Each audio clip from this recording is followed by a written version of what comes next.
I'm Big Rick Stewart. Welcome to the podcast for the Wine Country Saturday Soundtrack. It's a radio show that I do every Saturday at KVYN 99.3 FM, 99.3 The Vine in Napa Valley. You can stream from 993thevine.com. You can search for KVYN on TuneIn. You'll hear fun music and great information, including 10 at 10, a Beatles brunch at noon, songs from my days at Live 105, KFOG, KFOX, new songs, and more.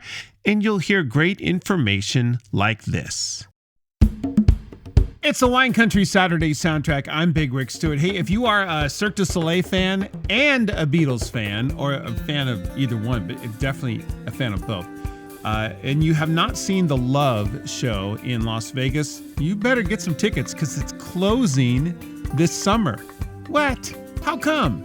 Well, it's actually not because no one's going to the show or the show's no good or anything like that. It's been going on for a very long time.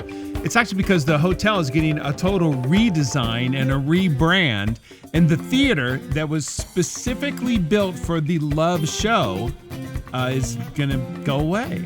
It's something else. Will the Love Beatles show from Cirque du Soleil, will it tour and go to other theaters? They're saying no, because the way the theater's designed and the special things they have there, they can't really just duplicate anywhere else with just a stage and, seats in the round and all that stuff. So you're going to have to go there and check it out. Now, there is a tie-in to the Beatles. George Harrison was buddies of one of the founders of Cirque du Soleil, and they kind of came up with this idea, and they got some music, and they kind of changed it, but just a little bit. And they were all approving of what they were doing. Now, this isn't a show where there's a band that dresses like the Beatles and they play their songs. It's a full-on Cirque du Soleil show with acrobatics and more, and it does tell a story, and I'm not going to give the story away or anything. But it gets rave reviews, and it's playing in Las Vegas, but only for a few more months. So you better get tickets for Love in Vegas if you want to check it out, because it's going to go away. Not sure it's ever going to appear anywhere else. All right, there's some info for you Beatles and Cirque du Soleil fans. I'm Big Rick Stewart. It's a Wine Country Saturday Soundtrack at 99.3 The Vine.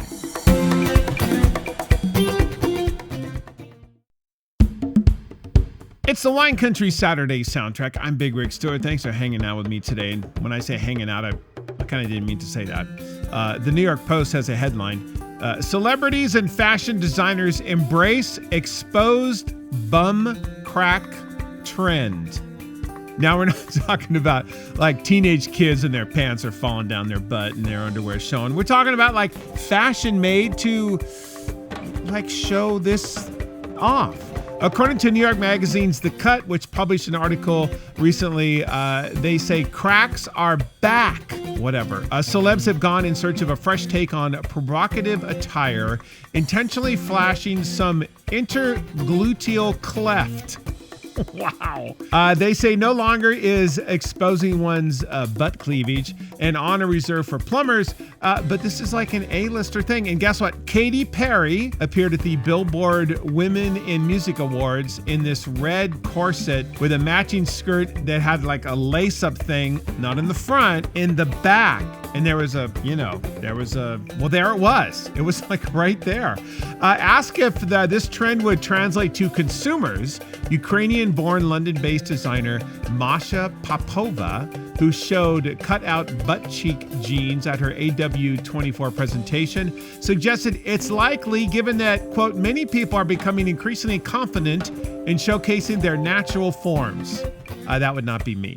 Another designer said, we're definitely noticing a shift towards more low-rise styles, particularly in pants and denim, but not quite the full-on original McQueen Bumster. Bumster trousers, I had to look it up. That was a type of low-rise jeans from English fashion designer Alexander McQueen. Hey, you're calling this one totally. But don't be giving your plumbers any grief. They're hip. It's the Wine Country Saturday Soundtrack at 99.3 The Vine.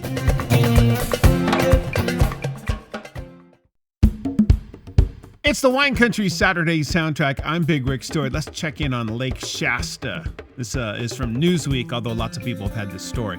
As you know, Lake Berryessa and everybody else, we're kind of like looking at all these reservoirs. Once again, hooray, filling up. Lake Shasta, to fill up Lake Shasta, can you imagine? Lake Shasta is rising as we speak. Lake Shasta, even though it's way up in Northern California, actually gets most of its water from rain and runoff, not from snowmelt. So it's kind of already doing its thing, not having to wait for the snow.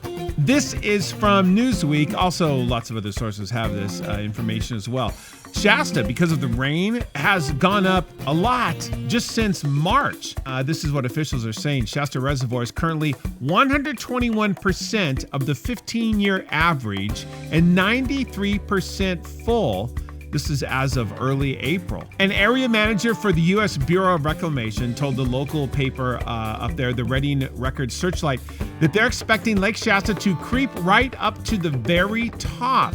So all this information is really cool, and it's really healthy for the Sacramento River, which, is what happens after Shasta releases its water. It fills up the Sacramento River, and the salmon are there, and the trout as well. You ought to treat yourself to a day of fly fishing on a drift boat on the Sacramento River. It is so much fun, and you see so much, and you don't have to be really good at fishing or anything because the fishing guides show you how to do it all. It's really good. I'm happy Sacramento River is going to be happy, and Lake Shasta is filling up to the very top. That is amazing. I'm Big Rick Stewart. It's the Wine Country Saturday Soundtrack at 99.3 The Vine.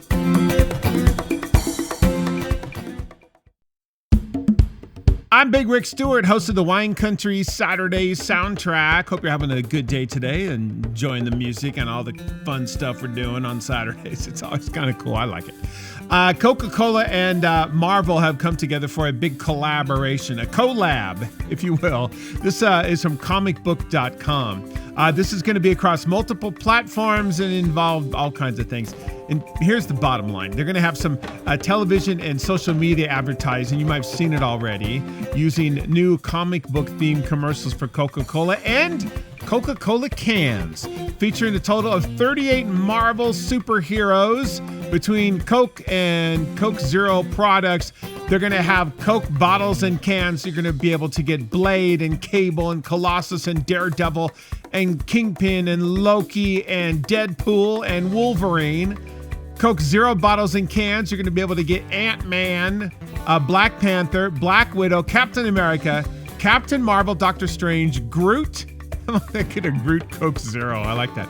Iron Man will be there, She-Hulk and Thor and all these other things. They're also going to have QR codes enabling what they're calling an AR experience, where fans will be able to compete for various prizes, including the Ultimate Fan Experience, a Disney cruise, Marvel movie screenings, movie tickets, collectible influencer boxes, autographed memorabilia, like Wolverine's autograph or something. I don't know, whatever else. All right, so all of this is going to be happening. Look for it in your stores and all that. And somebody's going to buy every single one and keep them forever, thinking they'll be worth millions of dollars at some point. And they might be. I don't know. I'm Big Rick Stewart. It's the Wine Country Saturday Soundtrack at 99.3 The Vine.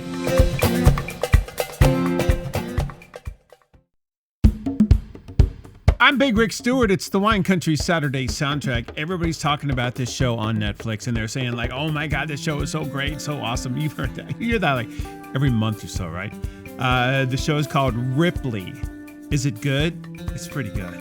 I binged the whole thing. I just had to. Now, I didn't know this, but I guess there was a book, and there was or maybe a couple of books, and there was a full movie before this. This is a TV show. Like there's episodes, so you binge watch, and then the next one pops up, and more like that. You have to decide how much you want to watch.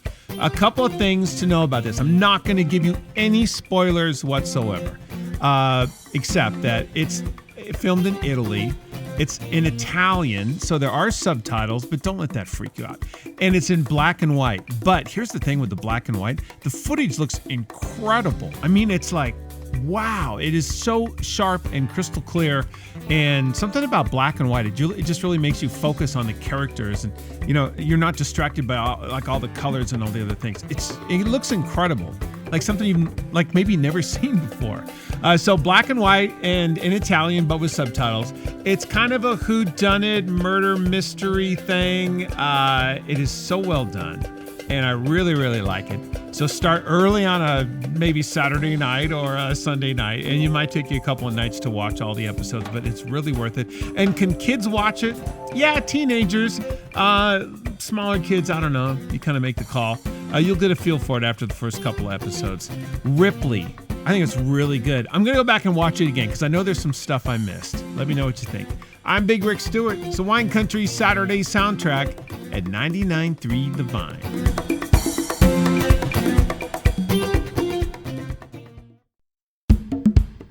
It's the Wine Country Saturday soundtrack. I'm Big Rick Stewart. Thanks for hanging out with me today. It's the time of year when you start thinking about maybe, a little bit of travel, and going on an airplane may not be all that appealing. It's crowded in airplanes and airports and all that crazy stuff.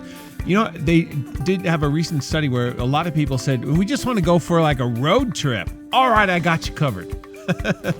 Actually, worldatlas.com is where I saw this story. 7 of the most charming small towns to visit on the Pacific coast. And some of these aren't too far away. Some of these might be a couple day road trip. You just kind of have to decide. I mean, I don't know where you are right now. Let's start up north. Friday Harbor in Washington.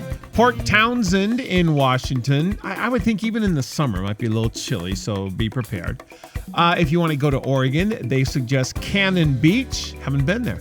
Ashland, Oregon. Oh, that's a really cool place. And if you want to go to California, we've got 3 of them. Are you ready? Ferndale, California. That's a cool town. Lots of great, cool Victorian houses and homes and businesses. Carmel by the Sea. One of my favorite places. And super dog friendly. You can let your dog run on the beach in Carmel, and it's kind of wild and crazy, but dress a little warm for that as well. And Cambria, which is really cool down in kind of mid-state. Down there, Santa Barbara way off of Highway 1. Cambria is really cool. It's a kind of like a hippie beach town, tourist place. Great beach. I mean, the actual sand and everything. Really beautiful down there. So there you go. You want to check this out? Check out worldatlas.com. And maybe if you have somewhere really cool you want to go to, well, take some photos and let me know all about it. I'm Big Rick Stewart. It's the Wine Country Saturday soundtrack at 99.3 The Vine.